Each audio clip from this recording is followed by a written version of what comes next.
Seat allotment आपका result आएगा कि राउंड 1 में भैया मुझे क्या मिला है। तो जैसे आप सीट अलॉटमेंट का रिजल्ट देख सकते हैं, सीट अलॉटमेंट रिजल्ट राउंड 1 में इसको चॉइस नंबर 4 मिला था आईआईटी बॉम्बे सिविल। इसका भी मैं काउंसलिंग किया था लास्ट ईयर, अच्छा रैंक था स्टूडेंट का 1845 एंड अभी आईआईटी बॉम्बे सिविल में ही पढ़ रहा है ये। Once you get a seat you will have 3 option. तो जैसे मैं बोल रहा था फ्रीज, फ्लोट, राइड, तो सबसे बेस्ट जाता है फ्लोट, ये सबको सिलेक्ट करना है। फ्रीज, फ्लोट, राइड का मतलब क्या मैं समझा देता हूँ। If you are satisfied with your seat and you will take admission in the college and branch, तो किसी को अगर आईआईटी बॉम्बे से आईआईटी दिल्ली से मिल गया तो अलग बात है, फिर आप फ्रीज कर सकते हैं, आपको क्या इससे बेटर मिलेगा, ऑलरेडी बेस्ट पे है।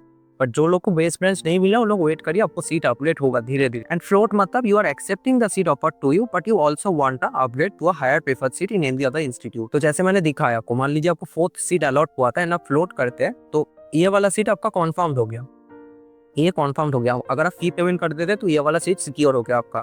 इसके बाद अगर ऊपर में से कुछ मिल रहा होगा तो मिलेगा, नहीं तो 4th वाला सीट आपके पास आई। बट अगर आप फीस कर देते हैं ना तो 4th वाला आपको लॉक हो गया, फिर आपको अगर बेटर इसमें से कुछ मिल रहा होगा तो भी आपको नहीं मिलेगा तब। If you don't get any higher preferred seat you will have to continue with the currently accepted seat.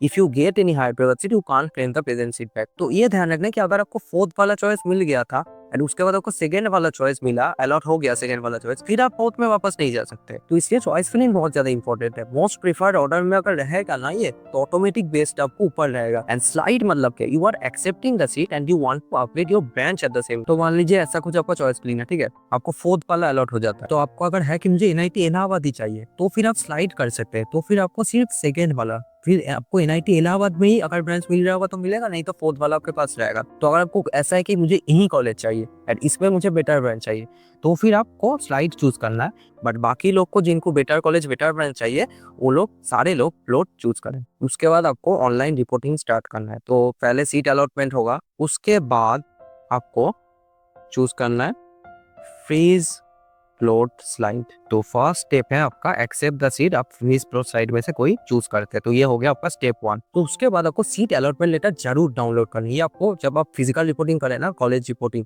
Physical reporting के टाइम आपको ये लेटर दिखाना पड़ेगा कि हाँ मुझे एनआईटी दुर्गापुर में मैकेनिकल मिला था। जैसे स्टूडेंट को लास्ट ईयर का ही स्टूडेंट है मेरा, तो इसको एनआईटी दुर्गापुर में मैकेनिकल मिला था। तो जिस भी राउंड में आपका फर्स्ट टाइम सीट अलॉट होगा उस राउंड में आपको सीट अलॉटमेंट लेटर मिलेगा उस कॉलेज का, तो इसको आपको डाउनलोड करके रख लेना है। एंड इसके बाद स्टेप 2 है आपको डॉक्यूमेंट अपलोड करना, ऑनलाइन रिपोर्टिंग आपको करना। तो भैया कैसे ऑनलाइन रिपोर्टिंग हम करें? Documents you need to upload on JoSAA website.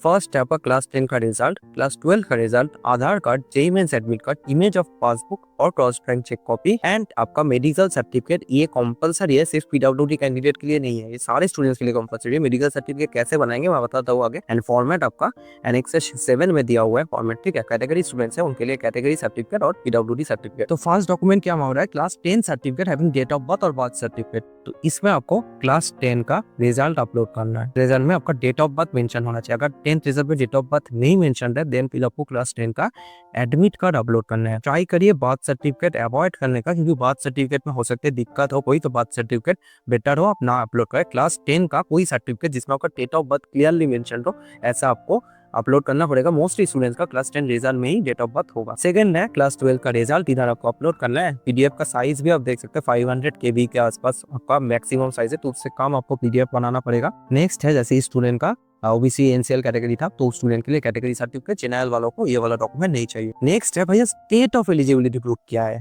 इसमें क्या हमें डोमिसाइल अपलोड करना पड़ेगा भैया? तो ऐसा बहुत सारे स्टूडेंट का डाउट है कि भैया मुझे स्टेट एलिजिबिलिटी सर्टिफिकेट में क्या डोमिसाइल सर्टिफिकेट अपलोड करना पड़ेगा, क्या मुझे बनाना पड़ेगा, कैसे बना? होम स्टेट मतलब आपका state from where you pass class 12, तो इसलिए आपका उस स्टेट का डोमिसाइल होना जरूरी नहीं है। हो सकता है मैं वेस्ट बंगाल में हूँ बट मैंने अपना क्लास 12 दिल्ली से पास किया, तो मेरा होम स्टेट दिल्ली होगा ना कि वेस्ट बंगाल।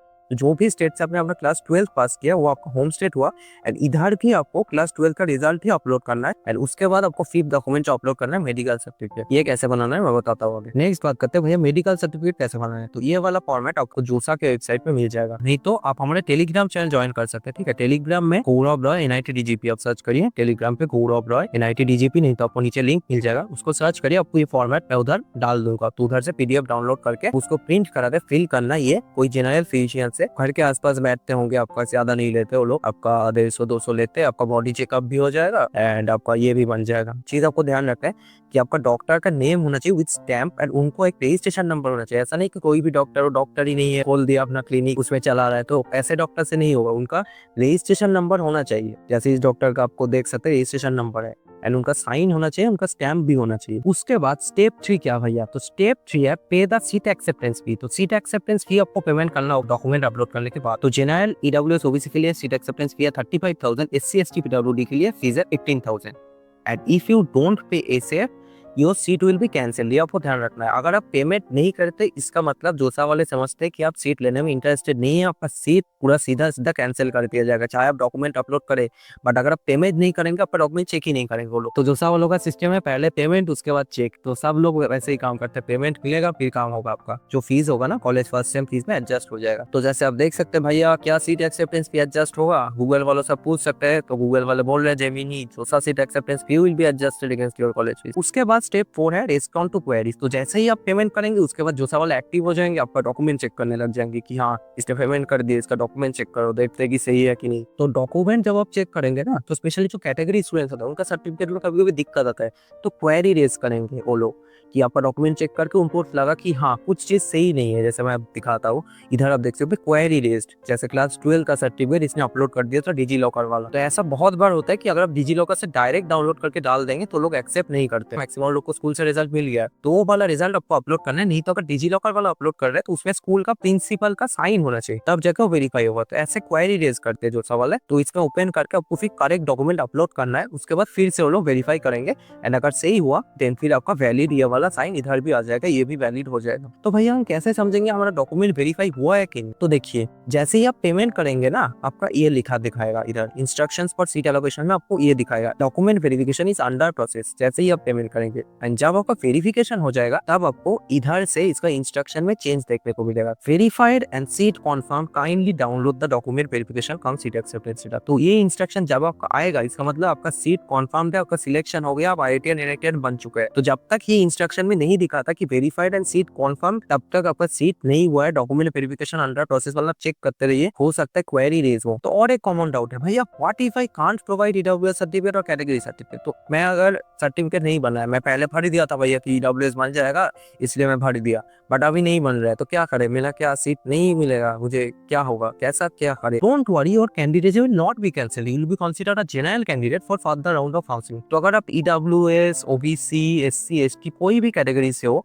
बट अगर आपका सर्टिफिकेट नहीं बना है तो आप जनरल में बिल्कुल आ सकते हैं। बट ऐसा मत सोचना कि हाँ मुझे पहले लगा था ईडब्ल्यूएस नहीं बनेगा बट मैं ईडब्ल्यूएस में जाना चाहता हूँ, तो ये वाला प्रोसेस नहीं होगा, क्योंकि आपके पास ईडब्ल्यूएस रैंक ही नहीं है। ये लोग क्यों करवा रहे हैं? क्योंकि इनको ईडब्ल्यूएस रैंक भी है, जनरल रैंक भी है, तो अगर इनको ईडब्ल्यूएस नहीं बना है तो फिर जनरल रैंक से इनको सीट मिलेगा ना। कैसे आपको ये करना है, कैसे अपना कैटेगरी चेंज करना है? तो कैटेगरी चेंज करने के लिए आपको जोसा में, ये जोसा के वेबसाइट में आपको मिलेगा ये declaration by the candidate for change of category from OBC और ईडब्ल्यूएस टू जनरल कैटेगरी। तो ईडब्ल्यूएस ओबीसी के लिए ये वाला डिक्लेरेशन है एंड एससी एसटी के लिए आपका ये डिक्लेरेशन है, ठीक है। तो ये आपको दूसरा वेबसाइट में मिल जाएगा, नहीं तो मेरा टेलीग्राम चैनल ज्वाइन कर लीजिए, उसमें सब कुछ जो भी डॉक्यूमेंट आपको चाहिए ना टेलीग्राम पे मिल जाएगा। तो गौरव रॉय सर्च करिए, गौरव रॉय एनआईटी डीजीपी, नहीं तो गौरव रॉय भी अगर आप सर्च करेंगे मेरा चैनल आ जाएगा, उसको ज्वाइन कर लीजिए। ये सारा पीडीएफ मैं डाल दूंगा उधर। तो जहां मैंने दिखाया ना जैसे ओबीसी एनसीएल कैटेगरी सर्टिफिकेट इधर मांग रहा था, तो इधर आपको सर्टिफिकेट की जगह ये डिक्लेरेशन फिल करके पीडीएफ बना के अपलोड करना है। मान लीजिए राउंड 1 में कोई भी ओबीसी से सीट मिला, ठीक है, एंड आपके पास ओबीसी सर्टिफिकेट नहीं है, तो राउंड 1 में आपको जो सीट मिला था वो वाला कैंसिल हो जाएगा अगर आप डिक्लेरेशन भरेंगे एंड आपको आएगा कि आप जनरल कैंडिडेट हो गए। तो राउंड 2 से आपको जो सीट अलॉट होगा वो जनरल के बेसिस पे होगा। सीट एक्सेप्टेंस लेटर ये आपको बहुत अच्छे से डाउनलोड करके रखना है, डाउनलोड एंड सेव इट। तो फिजिकल रिपोर्टिंग के टाइम आपको ये सबमिट करना होगा कॉलेज में। एंड जैसे आप देख सकते हैं इधर आपका changes after document verification none है, रिमार्क इन ऑर्डर। तो रिमार्क में रहेगा कि सही है आपका, कुछ ऐसा रिमार्क रहेगा एंड कैंडिडेट सेटिस्फाई करता है ये, जैसे इसका 75 प्लस है। तो ऐसा भी होता है डॉक्यूमेंट वेरिफिकेशन में जो स्टेटस है ना वो अपडेट नहीं होता, बहुत बार ऐसा होता है। लास्ट बार बहुत से स्टूडेंट्स पैनिक कर रहे थे कि उसमें अंडर प्रोसेस दिखा रहा था बट उनको सीट एक्सेप्टेंस लेटर मिल गया था। तो सीट एक्सेप्टेंस लेटर अगर मिल गया आपको तो इसका सीधा मतलब है कि आपका डॉक्यूमेंट वेरीफाई हो गया। ये थोड़ा जोसा वेबसाइट पे डिपेंडेंट है ना, इतने लोग का चल रहा है काउंसलिंग, थोड़ा डिले होता है ये अपडेट होने में। सीट एक्सेप्टेंस लेटर अगर आपको मिल गया है तो इसका मतलब ये है कि आपका हो गया, वेरीफाई हो चुका है एंड आपका सीट कॉन्फर्म हो चुका है। बट देखिए जनरल ईडब्ल्यूएस ओबीसी में अगर आपका बिलो 93 परसेंटाइल है एंड एससी एसटी में बिलो 87 परसेंटाइल, तब आपको बहुत अच्छा कुछ एनआईटी या ट्रिपल आईटी मिलने का चांस नहीं बनते। इवन सीसैट में भी मुश्किल है आपको कुछ बहुत अच्छा मिलने का, तो आपको प्राइवेट कॉलेज की तरफ देखना चाहिए, बैकअप लेके आपको चलना पड़ेगा। सो विदाउट एनी डोनेशन अगर आप कोई बढ़िया प्राइवेट कॉलेज ढूंढ रहे हैं जो आपको एग्जाम के थ्रू मिले, तो आप देख सकते हैं फिजिक्स वाला इंस्टीट्यूट ऑफ इनोवेशन पीडब्ल्यू का ही कॉलेज है। जेई प्रिपरेशन के टाइम में सबसे ज्यादा हेल्प आपको फिजिक्स वाला किया है, सारा चीज आप फिजिक्स वाला से ही पढ़े। इसमें आपको बीटेक सीएससी डिग्री मिल रहा होगा 4 इयर्स का, एंड इसके लिए आपको पीडब्ल्यूसी एग्जाम देना पड़ेगा। लिंक मैंने डिस्क्रिप्शन बॉक्स में दे दिया। आप अगर मेरा कूपन कोड यूज करेंगे M0327 तो आपको डिस्काउंट भी मिल जाएगा, 90% डिस्काउंट मिलेगा आपको फॉर फर्स्ट 10 स्टूडेंट्स। आपका 500 का फॉर्म सिर्फ ₹49 का लग रहा होगा, उसके बाद फिर 500 का फॉर्म ₹100 का लगेगा, तो काफी डिस्काउंट आपको मिल जाएगा। पीडब्ल्यूआईओआई का कैंपस आपको नोएडा, लखनऊ, बेंगलोर एंड पुणे में मिल जाएगा। SOT school of technology BTech CSC degree आपको मिल रहा होगा। एंड इसके अलावा अगर आपका जेईई मेंस पे आपको 85 परसेंटाइल है या इसमें से कोई भी क्राइटेरिया अगर आप सेटिस्फाई करते हैं, तो आपको एग्जाम देने की भी जरूरत नहीं है। आपका सिर्फ एक इंटरव्यू होगा, वीडियो कॉल में इंटरव्यू होगा आपका फ्रॉम पीडब्ल्यू एडमिशन टीम। उसके बाद फिर फाइनलाइज हो जाएगा कि आपको एडमिशन मिलेगा कि नहीं। बाकी जिनका बिलो 85 परसेंटाइल है उनको एग्जाम देना पड़ेगा पीडब्ल्यूसी एग्जाम के थ्रू। एंड पीडब्ल्यूआईओआई के सारे स्टूडेंट्स को एप्पल मैकबुक मिल रहा होगा, कॉलेज से ही आपको अलग से खरीदने की जरूरत नहीं है। एप्पल मैकबुक M2 सीरीज का आपको मिल रहा होगा फ्रॉम पीडब्ल्यूआईओआई, जिसमें आप बढ़िया से कोडिंग कर पाएंगे। तो ये एक न्यू एडटेक कॉलेज है जिसमें आपको इंडस्ट्री रेलिवेंट पढ़ाया जाएगा। बाकी कॉलेजेस में आपका आउटडेटेड सिलेबस चल रहा है जो कोई काम नहीं है अभी एआई के जमाने में। तो पीडब्ल्यूआईओआई का सिलेबस वैसा डिजाइन है जिससे आपको मैक्सिमम बेनिफिट मिले एंड प्लेसमेंट टाइम में आपको जो काम आए वही आपको कॉलेज में पढ़ाया जाएगा। तो ये काफी बढ़िया ऑप्शन है, आपको जरूर चेकआउट करना चाहिए। लिंक मैंने डिस्क्रिप्शन बॉक्स पे दे दिया हूं। एंड इसके अलावा अगर आप दूसरे प्राइवेट कॉलेजेस में एडमिशन लेना चाहते हैं, डायरेक्ट एडमिशन स्टार्ट हो गया है। IIM कोलकाता, HIT हल्दिया, टेक्नो इंडिया, कोई भी प्राइवेट कॉलेज में आप डायरेक्ट एडमिशन लेना चाहते हैं, इंडिया के बेस्ट प्राइवेट कॉलेजेस है SRM, कीट, मणिपाल या कोई भी और दूसरा प्राइवेट कॉलेज में अगर आपको एडमिशन लेना है, आप हमें इस नंबर पे कॉल या व्हाट्सएप कर सकते हैं। तो आपको इस नंबर पे व्हाट्सएप कर देना है, देन मेरा टीम से आपके पास एक कॉल जाएगा, आपको सब कुछ एक्सप्लेन कर दिया जाएगा फ्री ऑफ कॉस्ट। एंड नहीं तो आप डायरेक्टली हमारे कोलकाता ऑफिस में आ सकते हैं। जो लोग वेस्ट बंगाल में रहते हैं डायरेक्टली कोलकाता ऑफिस में आके मुझसे मिलकर पूरा गाइडेंस ले सकते हैं, एब्सोल्युटली फ्री ऑफ कॉस्ट, कोई भी चार्ज नहीं लगेगा। एंड आपका सीट बुकिंग भी स्टार्ट हो गया सारे कॉलेजेस में वेस्ट बंगाल के, इंडिया के। तो अगर आपको सीट बुकिंग भी करना है तो भी आप हमें इस नंबर पर मैसेज कर सकते हैं। बहुत सारे लोग इसमें स्कैम करते हैं आपके साथ कि आपसे पैसे ले लेंगे बट आपको बाद में एडमिशन नहीं दिला पाएंगे, वो उनका MOU नहीं होता है। बट हमारा MOU है, we have official MOU with all leading private engineering college West Bengal के एंड इंडिया के भी। हमारा कंपनी है Nelwin learning private limited, Salt Lake में हमारा ऑफिस भी है कोलकाता में। एंड आपका पूरा seat booking process hassle free and confirmed होगा। तो आपका अगर एडमिशन लेना आप हमें इस नंबर पे कांटेक्ट कर सकते हैं। आपको मिनिमम फीस में मैक्सिमम डिस्काउंट में एडमिशन हो जाएगा, आपका एडमिशन प्रोसेस पूरा स्मूथ होने वाला है। एंड सारे स्टूडेंट्स ये टेलीग्राम ग्रुप जरूर ज्वाइन कर लेना। आपका जो भी इंपॉर्टेंट अपडेट आएगा कॉलेज एडमिशन काउंसलिंग के रिगार्डिंग, जोसा, सीसैट, WBG, सारा काउंसलिंग का सब कुछ इस टेलीग्राम ग्रुप में शेयर किया जाता है। तो ये QR कोड स्कैन करके आप ज्वाइन कर सकते हैं, लिंक आपको डिस्क्रिप्शन बॉक्स में मिल जाएगा। जल्दी से जाके ज्वाइन कर लीजिए। इंस्टा पे भी मुझे फॉलो कर लेना। एंड और कोई भी अगर क्वेरी है कमेंट सेक्शन में पूछ सकते हैं। ऐसे यूजफुल वीडियोस इस चैनल पे आता रहेगा, तो चैनल को सब्सक्राइब जरूर कर लेना, वीडियो को लाइक कर देना। सो मिलता है नेक्स्ट वीडियो में, आज के लिए नहीं।